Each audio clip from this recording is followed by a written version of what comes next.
My research is about trans people's experiences of the healthcare system. So every day we all make choices about what healthcare to access and who from and why. How do we even know we're ill? And for trans people, there's just a whole other layer on top of that about discrimination and getting the right kind of healthcare, being the person that people maybe don't expect or having the body that people don't expect. So there's all kinds of choices you make, and my research is looking at how people especially use digital technology in those decisions. I feel first of all a commitment to helping the trans population through my research. I think generally as a social scientist, I think research has a really important role to play in improving people's situations and people's lives. I don't think it should just be something that is stuck in a library and never seen. I think it should have real life application. My research is looking at navigation systems for highly automated vehicles. I'm also interested in thinking about the future implications for drivers and how they interact with driverless cars. I'm focusing mainly on the user interface at the moment, and it's all to do with how the information is presented to the driver, so they have an awareness of where they are within their route and where they are in terms of the whole journey. So there will be an element of utilising personal data to represent the different preferences. So you may get a different level of information depending on whether you know the route or whether it's an unknown destination.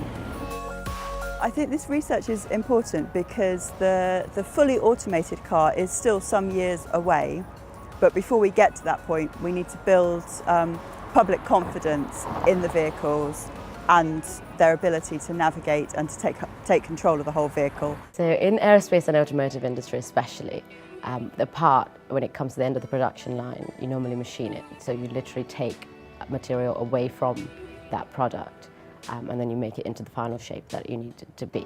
If you machine this with a worn tool, you can really damage it. Sometimes these products are worth, millions of pounds because they might be in an engine. So basically what you want to do is avoid machining with a worn tool.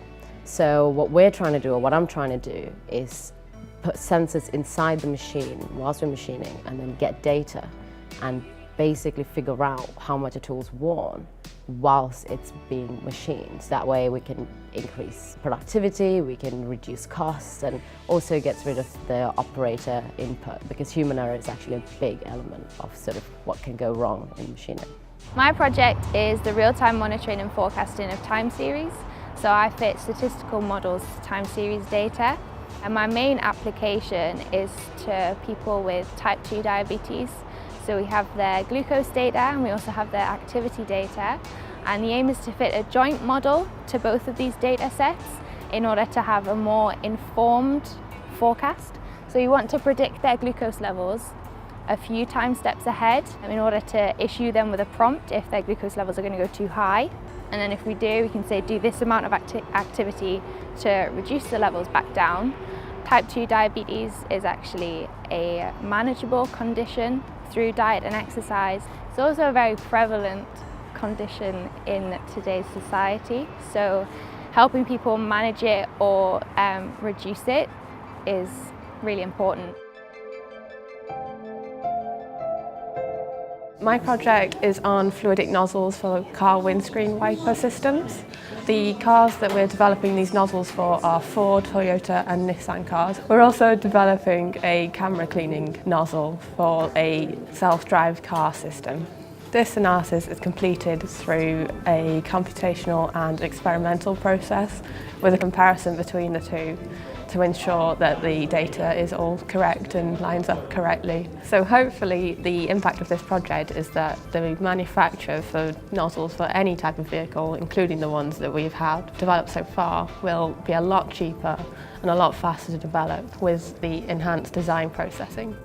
What inspires me is the desire of learning new things, understanding how they work, understanding how things break, how to fix them.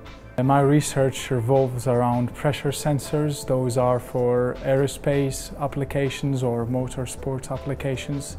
My PhD is about packaging those pressure sensors in a way that will not negatively impact the performance of those sensors.